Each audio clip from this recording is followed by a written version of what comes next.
आप चप्पल बनाने वाले, मतलब कहते ना कि हर जातियों का एक एक वो बटा हुआ है कि धोबी कपड़ा धोएगा, चमार जूते बुनेगा, पूरी कास काटेगा, मतलब सबकी जातियों का अलग अलग काम जो है बटा हुआ था, क्योंकि वो चाहते हैं कि आप उनके ही कामों तले आओ। वो चाहते हैं कि आप लोग जो आपके काम है वही करो, आपको वो नहीं चाहते कि आप बराबर से अपनी भागीदारी दो।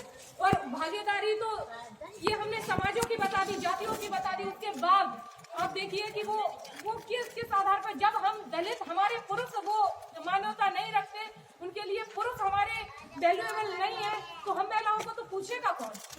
हम तो लेडीज हैं, हमारे तो घर पे हमारे पति हम पे जैसे दबाव बना देते हैं, हम लोग तो वो सुन के रह जाते हैं कि हमारे घर का प्रधान जो है पुरुष है, उसने कहा है कि यहाँ जाना है, इसको यहाँ जाना है, यहाँ नहीं जाना है तो नहीं जाना है।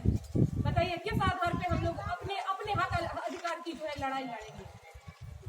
तो हमें तो लोगों ने लाखों रुपए देके खरीदने की कोशिश की, पर मैंने कहा अगर मैंने एक बार अपना सम्मान स्वाभिमान बेच दिया तो जिस समाज ने मेरा साथ दिया है, जिन लोगों ने मेरे से उम्मीद लगा के रखी है, मैं उनको कभी नहीं बराबर पे दिला पाऊंगी, क्योंकि जब मैं खरीद लूंगी तो मुझे भी झुक के ही रहना पड़ेगा। कभी मैं भी अपने समाज से नजरें नहीं मिला पाऊंगी, कभी मैं भी नहीं कह पाऊंगी कि चाचा जी इनको भी करिए। किस आधार पे कह दूं? क्योंकि चाचा जी ने जो है वो गड्डी मेरे मुंह पे मार के मेरा मुंह बंद करा दिया है, मेरी औकात नहीं होगी कि मैं बोल पाऊं।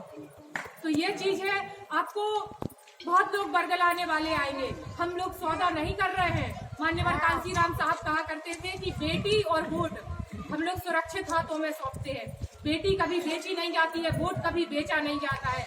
हम लोग बेटियों को जैसे घर परिवार देख के सुरक्षित हाथों में चुनते कि इस घर में गुटखा तो नहीं खाता है, दारू तो नहीं पीता है, जुआ तो नहीं खेलता है, तो हम उस घर में अपनी बेटी को देंगे। तो आज जरूरत वही है। आज हमारे इस चुनाव का जो माहौल चल रहा है, ये जो हमारे बीच में आया है त्योहार चुनाव का, तो हम लोग चाहते हैं कि हम आप सबसे भी यही उम्मीद रखते हैं कि आप लोग भी ईमानदारी से अपना, जहां आपको लगे कि आपका स्वाभिमान सम्मान यहाँ बरकरार है, आप लोग वहाँ वोट करिए। क्योंकि अब जरूरत, मैंने क्यों कहा कि आपको मेरी जरूरत क्या पड़ गई कि मैंने चुनाव जीत लिया, मैं घर पे भी बैठ सकती थी। मेरी जरूरत क्या है कि आप सबके बीच में आऊँ? मेरी जरूरत क्या है कि मैं रोड घूमूं?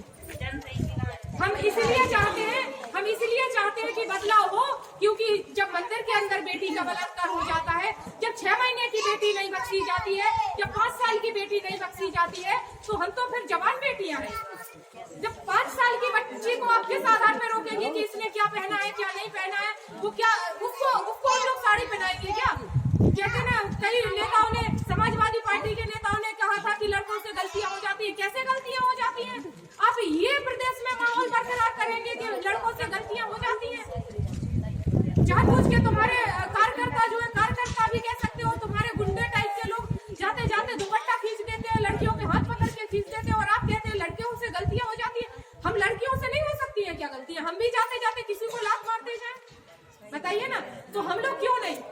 ये सब रोक टोक हम पे क्यों? 5 साल की बेटी ने क्या किया जो उसका रेप करके उसे मार दिया जाता है?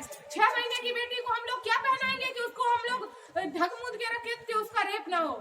इसके आगे अभी जो एक घरोठा ग्राम पंचायत में गांव था खूजा, वहाँ पे एक बच्ची का रेप हो गया था। क्या एक्शन लिया गवर्नमेंट ने? क्या कर रही है सरकारें? और कहते हैं बेटियां सुरक्षित है।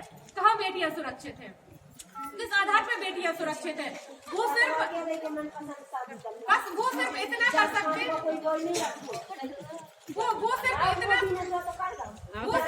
कर सकते हैं कि आपकी आवाज दबा सकते हैं, और आपकी आवाज जिस दिन दब जाएगी उस दिन उनका बोलबाला हो जाएगा। जैसे अभी आप देख रहे हैं 10 साल से बोलबाला उनका है, जो वो कहते हैं वो आप पे थोप दिया जाता है और आपको मानना पड़ता है। सिलेंडर आपका 300 रुपए का था, 1000 का हो गया है, आप उसमें बोल नहीं सकते। बताइए गलत कह रहे हो? तो सब लोग समझदार हैं, और सबसे हमसे ज्यादा समझदार भी है। हो सकता है कि मतलब उतनी पढ़ी लिखी ना हो,